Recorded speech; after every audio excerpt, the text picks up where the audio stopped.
Hello दोस्तों, स्वागत है आपका घर बैठे खिलाड़ी के इस एपिसोड में। तो जैसा कि हमें मालूम ही है कि भारत और इंग्लैंड के बीच जो पहला टेस्ट था हैदराबाद में, वो भारत हार गया है और चौथे दिन ही हार गया था। आज पांचवा दिन था। तो आज का दिन हमने सोचा है कि हम इसी बारे में थोड़ी डिस्कशन करेंगे कि जो हार हुई कैसे हुई, क्योंकि 4 दिन के मैच में 3 दिन तक तो इंग्लैंड को भी नहीं पता था कि वो जीत जाएंगे मैच, और हमें भी उम्मीद थी कि हम जीत जाएंगे। पर थोड़ी बहुत आशा की किरण थी कि भारतीय बल्लेबाज एक बार फिर से वही करके दिखाएंगे। वही कि मतलब जो उनकी तकनीकी खामियां हैं, इम्पेशंस और ये सारी चीज़ें, तो इस पे थोड़ी बात करते हैं आज। पर इससे पहले सबसे इम्पोर्टेंट न्यूज़ ये भी है, और भारत के लिए खतरे की घंटी भी है, कि अगला टेस्ट मैच जो विशाखापट्टनम में होना है उससे राहुल राहुल और अजय रविंद्र जडेजा भी बाहर हो गए। राहुल को वापस जो उनके पिछले साल प्रॉब्लम हुई थी उनके क्वाड्स में, वही इनको कुछ उन्होंने उसी की शिकायत दर्ज की है कि उन्हें पेन है वहाँ पर। और रविंद्र जडेजा की तो कल रन लेते टाइम हैमस्ट्रिंग खिंच गई थी। तो और दोनों टेस्ट के बीच में फासला भी बहुत कम था, 4 दिन का, तो उसमें रिकवरी उनकी हो नहीं पाएगी, तो चेंज हो गया। और फाइनली उनकी जगह टीम में जो रिप्लेसमेंट घोषित की गई है उसके अंदर सरफराज खान को मौका मिला है, और वाशिंगटन सुंदर को लिया गया रविंद्र जडेजा की मैन टू मैन रिप्लेसमेंट। तो अब ये देखना बहुत इंपॉर्टेंट होगा कि भारत कैसे विकेट बनाता है, क्योंकि अब ना उनके पास राहुल है, ना रविंद्र जडेजा है, ना उनके पास विराट कोहली है। 1-0 वो ऑलरेडी श्रृंखला में डाउन है। शुभम गिल और श्रेयस अय्यर से रन बन नहीं रहे हैं। राहुल भी चले गए, तो उनकी जगह अब रजत पाटीदार जो है उनका डेब्यू होगा, और रविंद्र जडेजा है नहीं उस स्टार्टिंग घंटों पे बॉल करने के लिए और एंड में थोड़ा 4 रन बनाने के लिए। तो अब बहुत ही ज़्यादा ट्रिकी सिचुएशन हो गया भारत के लिए। अब एक तरीके से हिंदुस्तान फंस गया है कि अब करें तो क्या करें। खैर, ऐसे मौके पर ही जब अपॉर्चुनिटीज आती है तो जो महान बल्लेबाज ब्रेव लोग होते हैं वो खड़े होते हैं। When odds go tough, then the tough gets going। तो मुझे याद है 1996 भारत की टीम में 2 नए लड़कों का डेब्यू हुआ था, राहुल द्रविड़ और सौरव गांगुली। गांगुली 1 डाउन पे आए थे, उन्होंने शतक बनाया था, और राहुल ने भी अपने पहले मैच में उसी मैच में 95 रन बनाए थे। तो क्या हम देखते हैं कि अब जो नए यंगस्टर्स आ रहे हैं जो डोमेस्टिक खेल के इतना है, क्योंकि तब द्रविड़ और गांगुली भी बहुत अच्छा डोमेस्टिक खेल के आए थे। यहाँ रजत पाटीदार और सरफराज के पीछे भी डोमेस्टिक में बहुत रन है, और कम से कम उन्होंने स्पिन तो खेला ही है डोमेस्टिक में अच्छे से। तो क्या हमें लगता है कि उन दोनों को मौका मिलेगा और दोनों कुछ ऐसे रन बना पाएंगे जो यादगार रन हो जाए, और हमें भी शायद थोड़ा भरोसा हो कि नहीं, भारत की टीम में भी कुछ अच्छे प्लेयर्स हैं आने वाली जनरेशन में भी जिनमें थोड़ा पेशेंस है और जो टेस्ट क्रिकेट खेल सकते हैं। क्योंकि अगर आप अभी गौर से देखें तो जो भारतीय टीम में इस टेस्ट में भी चुनाव हो रहा है वो वनडे टीम और 2020 के बेसिस पर ही हो रहा है। जितने भी खिलाड़ी खेल रहे हैं वो लगभग अपनी आईपीएल टीम के फ्रेंचाइजीज के कैप्टन हैं, और अंडर 19 और T20 की 2020 और वनडे की मैचेस पर उन्हें टेस्ट मैच में लिया जा रहा है, क्योंकि वो टीवी पे नज़र आते हैं। और जो डोमेस्टिक टेस्ट प्लेयर्स हैं उनको अपॉर्चुनिटी इतनी मिल नहीं पा रही है। तो देखते हैं कि अगर इस बार अपॉर्चुनिटी मिलती है तो क्या होता है।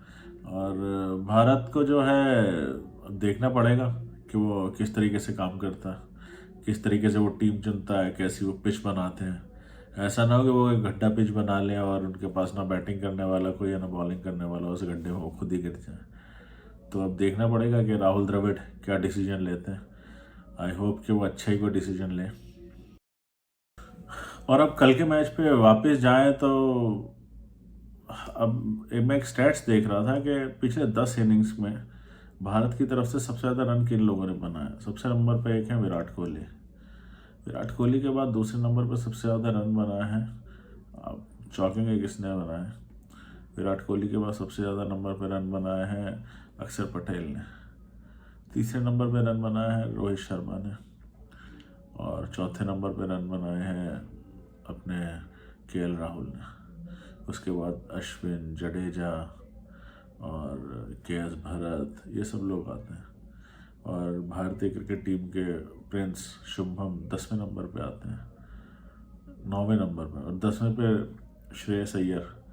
तो अब आप भारतीय टीम देखिए जो नेक्स्ट टेस्ट मैच में उतरेगी, उसके अंदर रोहित हैं और यशस्वी हैं, उनके भी करीब 300 के करीब ही रन है।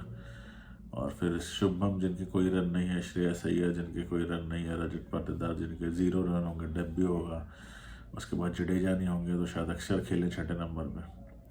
तो अब तो इंग्लैंड पहले अगर ये सोच रहा था कि वो सीरीज़ जो है एक मैच जीतेगा या बराबर करेगा, अब तो वो सीरीज़ शायद जीतने की सोच रहा होगा, क्योंकि उनको क्या ही कुछ करना है, 1-2 विकेट स्टार्टिंग में लेने हैं और बाकी तो फिर वो इंडिया की इनएक्सपीरियंस बैटिंग लाइनअप।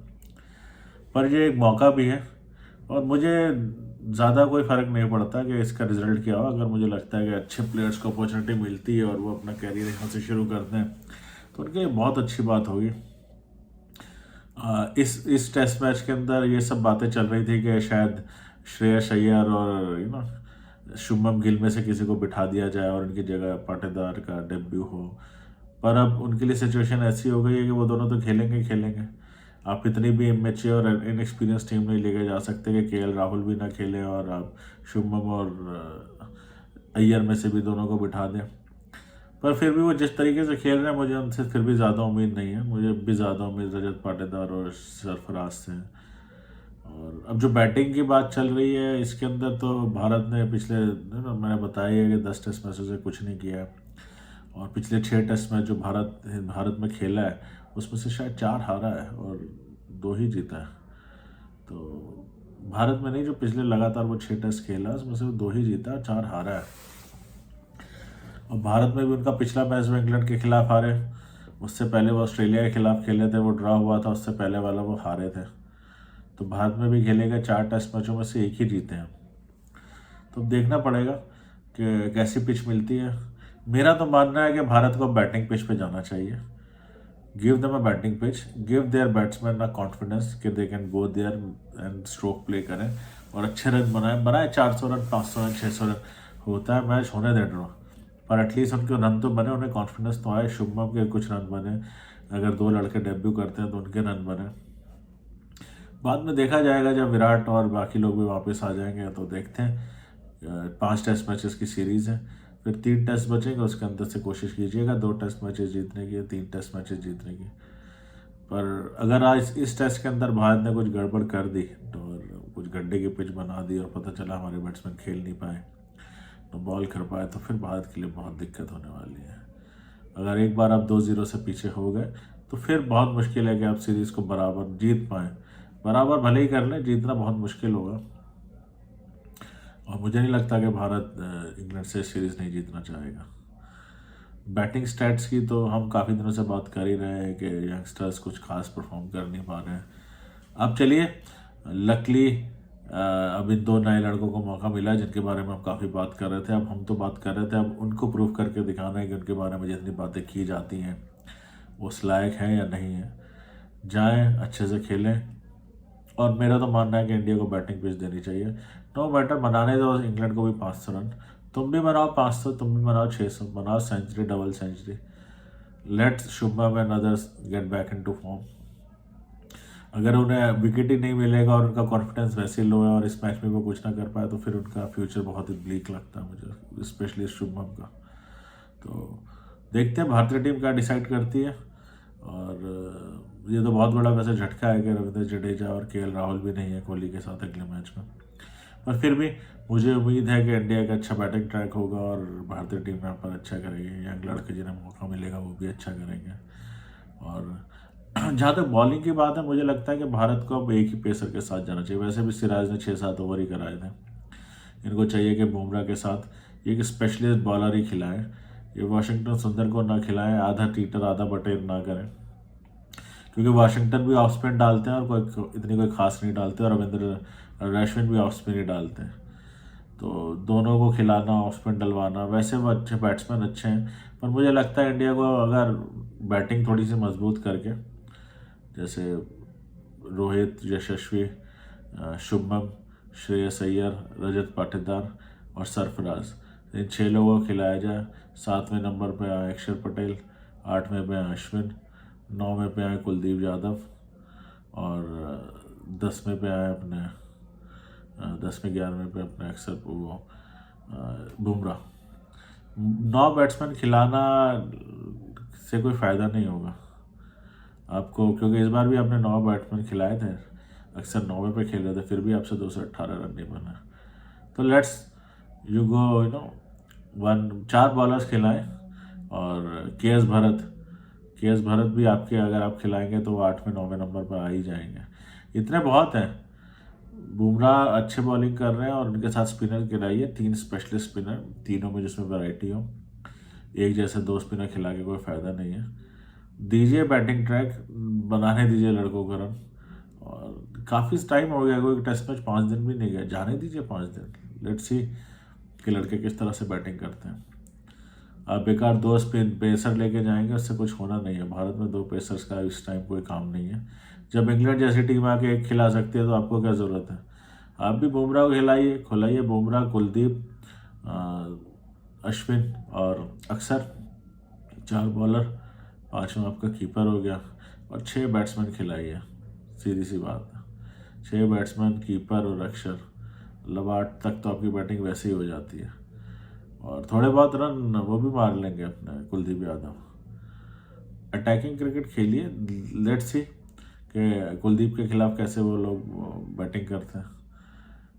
और भारत को थोड़ा चांस तो लेना पड़ेगा, और चांस लेना भी चाहिए, यही मौका है। टेस्ट योर रिजर्व प्लेयर्स कि उनमें कितना दम है। और बेस्ट विशेज हैं सरफराज और रजत पाटीदार के लिए, वो खेलें। और चलिए, आज अपना ख्याल रखिए। इस वीडियो को इतना ही रखते हैं शॉर्ट। अभी जैसे जैसे और कुछ डेवलपमेंट होती है मैं आता रहूँगा दूसरे वीडियोस के साथ। तब तक आप अपना ख्याल रखिए। और घर बैठे खिलाड़ी को इस वीडियो को लाइक कीजिए, चैनल को सब्सक्राइब कर लीजिए 000। इस चैनल में और भी बहुत सारी चीज़ें हैं आपकी कंटेंट देखने के लिए। Go to the channel and watch the videos which you like.